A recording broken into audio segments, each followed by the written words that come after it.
vient, un rire qui se perd sur sa bouche. Voilà le portrait sans retouche de l'homme auquel j'appartiens.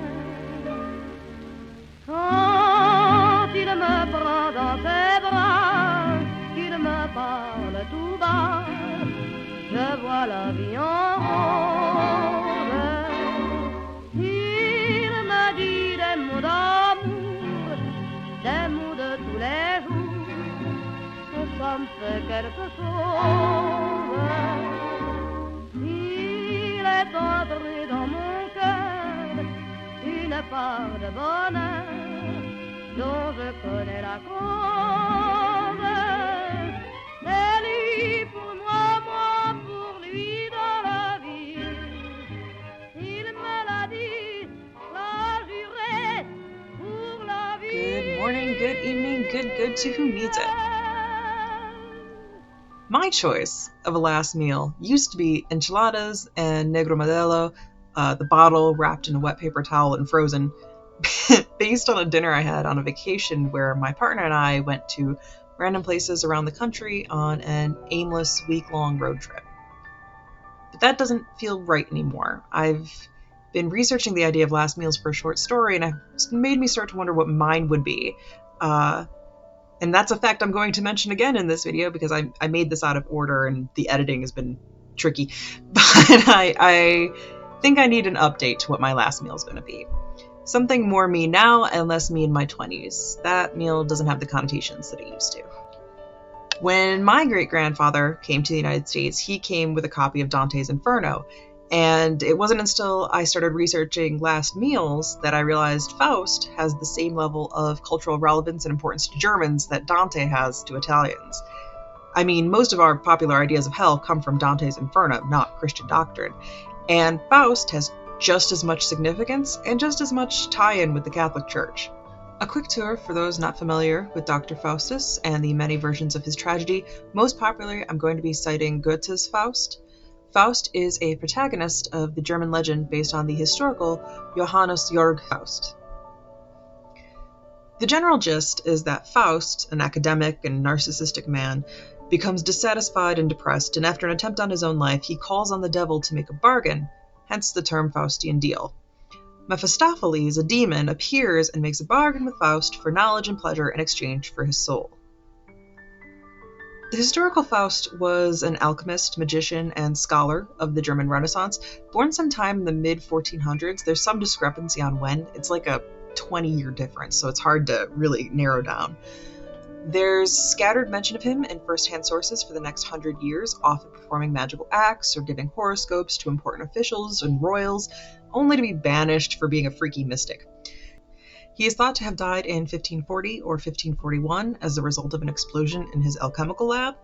There are many written works in the early 1500s ascribed to Dr. Faust detailing magical incantation, some of them falsely ascribed to being written during his lifetime. Many of them, though, are actually Dr. Faust. Goethe's Faust has a romantic bent and proclaims that Faust gained his metaphysical and esoteric knowledge from the aforementioned deal with the devil. But the story is, in a way, truly just about Gretchen. Gretchen is also based on a historical figure, Susanna Margareta Brandt, a woman who famously was convicted of and executed for infanticide, claiming that she was under demonic possession. She had been drugged and raped, conceiving the child, and then got rid of it once it was born. Goethe was familiar with Brandt, as several friends and family members were directly involved in her court case, and the young Goethe lived in very close proximity to her. He worked her story into the story of Faust, saying that the principal reason she was led astray was by Faust, selfishly pursuing both carnal and secular pleasures, and while both were tempted by Mephistopheles, Gretchen is the character whom repents and is therefore absolved. The historical Susanna Margareta Brandt has a famous last meal in that she refused it and instead only drank water, giving the meal to the guards. Out of kindness, the guards lied to her, saying her head would not be impaled after her execution, but she was beheaded and gibbeted to serve as a deterrent. In the story by Goethe, This young woman he was familiar with was vindicated and allowed into heaven for turning away the selfish, depressive, and miserable Faust, and shunning bargains with him and Mephistopheles. When she could have evaded her fate, she chose to face it. For the real Susanna Margaretha Brandt, however, she suffered a brutal death at the hands of men because of the actions of men. Hi, it's editing me from the future. If you are Italian, Spanish, or you're English, those are the three languages I speak, so I'm going to say your name right. If you are anything else, I'm probably going to butcher your name, and I'm very sorry about that. Please don't come at me for how I say Goethe. This is literally why I made hours of material on Edgar Allan Poe, and I'm going to use it at some point for something. But there are so many French names, and I know it's not good. It isn't good what I do to them. So don't come at me for that. I know. All right. I am on a hunt for a new last meal.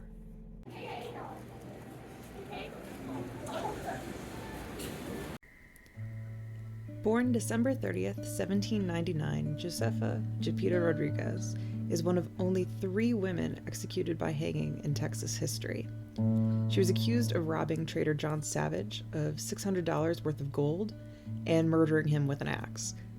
When his body was found down the river, however, he still had his gold on him. Throughout her trial, Gepita Rodriguez refused to speak. It's believed that she was protecting her son, who may have been the actual assailant. Despite the jury asking for leniency, Judge Benjamin F. Neal sentenced her to death. She was executed on Friday the 13th in November of 1863, her last words being, "I am not guilty."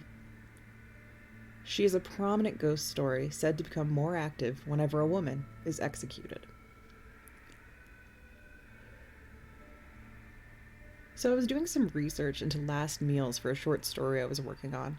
The custom of granting a meal requested spreads worldwide and is centuries old. It's considered a decent act.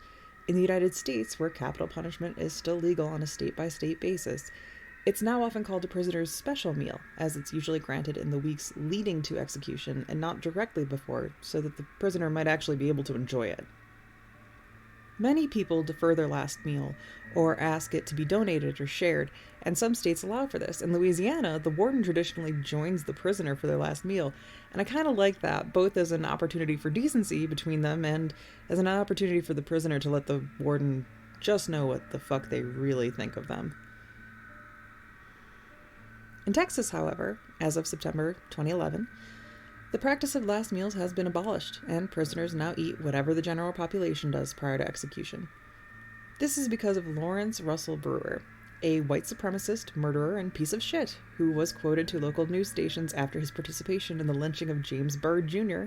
in 1998. As far as any regrets, no, I have no regrets. No, I'd do it all over again, to tell you the truth. This bastard was the last person to receive a last meal in Texas. 2 chicken fried steaks with gravy, sliced onions, a triple patty bacon cheeseburger, a cheese omelet with ground beef, tomatoes, onions, bell peppers, and jalapenos, a bowl of fried okra with ketchup, 1 pound of barbecued meat with half a loaf of white bread, 3 fully loaded fajitas, a meat lover's pizza, 1 pint of Bluebell vanilla ice cream, a slab of peanut butter fudge with crushed peanuts on top, and 3 root beers, which he refused to eat. I personally don't believe in the death penalty. I believe in restorative justice. The current systems of policing and incarceration are significantly in need of reform. But something about the idea of denying a prisoner a last meal request is especially egregious to me. I don't like the practice at all, but to in addition remove a shred of decency offered by the state, and doing it because of this fucker, is wrong. The food should have been redistributed. Fuck, give it to the POs. But they reportedly threw it away. It feels childish to have to say it, but a lot of people who have been executed aren't guilty. It's not known what Gepita Rodriguez's last meal was. I couldn't find it in any sources. But, as her ghost is said to become more active at the time of female executions, and since I've already seen videos of people rating high-profile prisoner last meals, I thought I'd take a stab at the famous last meals of several women executed in the United States.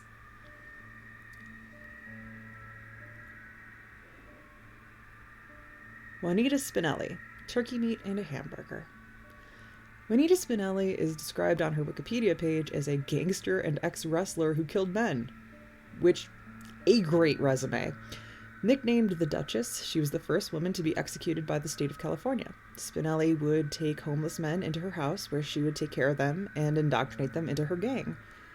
She cooked and cleaned for them and gave them a $10 a week allowance in the 1930s, and in return, she got the lion's share of whatever they stole.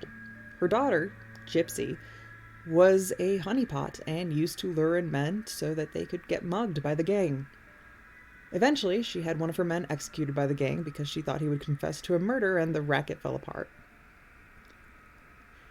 She was described by Clinton Duffy, the warden at San Quentin State Prison, as the coldest, hardest character, male or female, I have ever known. A homely, scrawny, nearsighted, sharp-featured scarecrow.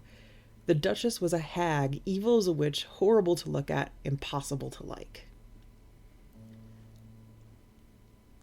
Carla Faye Tucker, banana, peach, and a salad. It's actually some argument about what kind of dressing.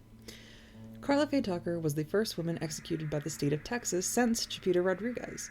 Carla Faye's case was extremely publicized in the 1990s as she awaited execution for burglary turned double murder with a pickaxe. She had become a born-again Christian, and Christian organizations and politicians, including Newt Gingrich, appealed to the state to have her sentence commuted to life in prison on the basis that she was reformed. However, her accomplice and former boyfriend, Daniel Ryan Garrett, died in prison before his execution, and that may have influenced the decision not to overturn her conviction. Someone had to pay for the particularly brutal, drug-rattled murders. Carla Faye had described having multiple orgasms each time the pickaxe hit. Velma Barfeld, cheese doodles and a Coke. Velma Barfeld was an American serial killer, the first woman to be executed after the death penalty was reinstated in 1976, and the first woman to be executed by lethal injection. Barfeld had reportedly had a normal, happy life with her husband and children before a hysterectomy resulted in extreme pain that led to drug dependence. Her husband began drinking, and things escalated from there. Her first husband, Burke, was found dead. He had passed out, and the house burned down around him while Barfeld and the children were away. Her second husband died from heart complications. Her mother took ill and died after a few bouts of a mysterious illness. Barfeld began to care for the elderly, and lo and behold, many people in her care took ill under strange circumstances with stomach afflictions. It's arsenic. If this sounds familiar, it's because it's a familiar pattern with female serial killers. It's arsenic. Velma eventually confessed to 6 murders. Elizabeth Ann Duncan, steak in a salad. Elizabeth Ann Duncan was the last woman to be executed by the state of California. She claimed to have been married 10 times and have previously been arrested for operating a brothel and passing bad checks. Elizabeth was possessive about her son Frank. She claimed to have had 4 children, but the only documented other child was Patricia, who had died at 15. Elizabeth was engrossed and controlling of Frank, attempting suicide when he moved out of their apartment. Her nurse, after her attempt, Olga Kupsik, began a relationship with Frank, and they married after Olga became pregnant. When Elizabeth learned about the relationship, she didn't take it well. The couple ultimately separated, and Elizabeth continued harassing her ex-daughter-in-law. In 1958, Olga Duncan disappeared. It came out that the annulment of their marriage had been illegally obtained, as Elizabeth had hired people to pose as Olga and Frank at the courthouse. 2 men confessed to being paid $6,000 to kidnap and kill Olga, and led police to her body. She had been kidnapped, beaten, strangled, and buried, possibly still alive. Frank Duncan and his mother went into hiding before being found by police, and Frank Duncan fought until her execution to have his mother freed. Martha Beck, fried chicken, fried potatoes, salad. Martha Beck was one of the Lonely Hearts killers, along with Raymond Fernandez. The couple had met through personal ads, and Fernandez met victims through personal ads. Beck would pose as his sister, which made female victims feel more safe to have a woman in the house. Fernandez denied the 17 murders attributed to them, except for the last 3. Janet Fay, who, when Beck found her in bed with Fernandez, Beck struck her with a hammer, and Fernandez finished the job by strangling her. Delphine Downing, who Fernandez gave sleeping pills to and then shot, and Delphine's daughter, a toddler, which Beck drowned in a wash basin for crying. These are all examples of people who either confessed to or were significantly proven to have committed their crimes. So does Peter Rodriguez become more active for them too? Or is it only the innocent, the wrongly convicted, for whom she makes an appearance? Since 1973, at least 195 people who have been wrongly convicted and sentenced to death in the United States have been exonerated.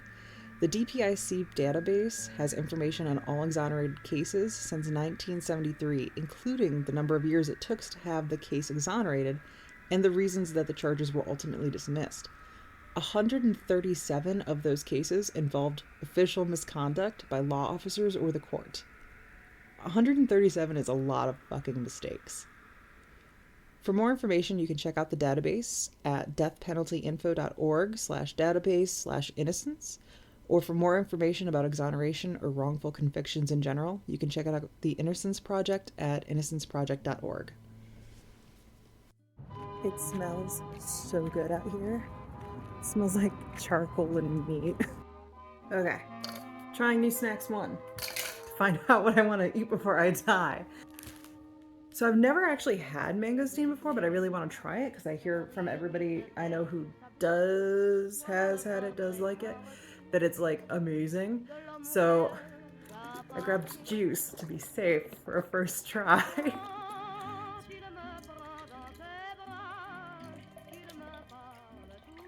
The most upsetting ASMR, honestly.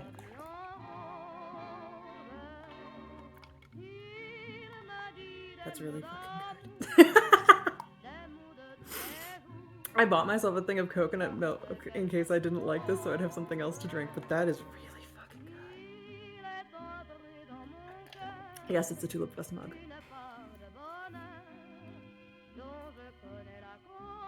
Oh, that's really fucking good.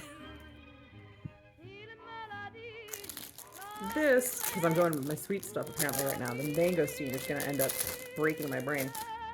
This is from a local bakery around here. It's kind of like a cross between a concha and melon pan. It's really good. So this is my donut and my juice for breakfast.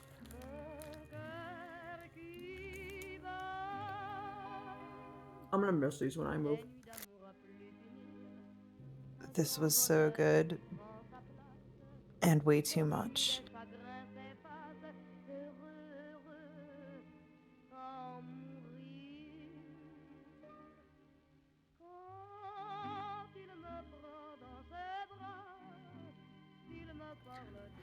Chinese white pear breakfast. And I'm an animal eating it with my hands. Desk lunch / probably dinner because I doubt I'm going to be hungry after this. Ha! I just spilled soy sauce all over myself. Luckily, I always wear some shade of black, so maybe no one will notice. Oh man, I'll smell like it all day.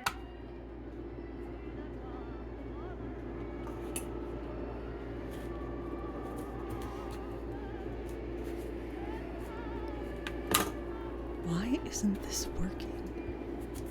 Why am I not finding a food I like enough to die about? This was a very risky video for a fat bitch. All of these foods have been okay, but none of them have been... Oh, that's what's wrong. I need to go home.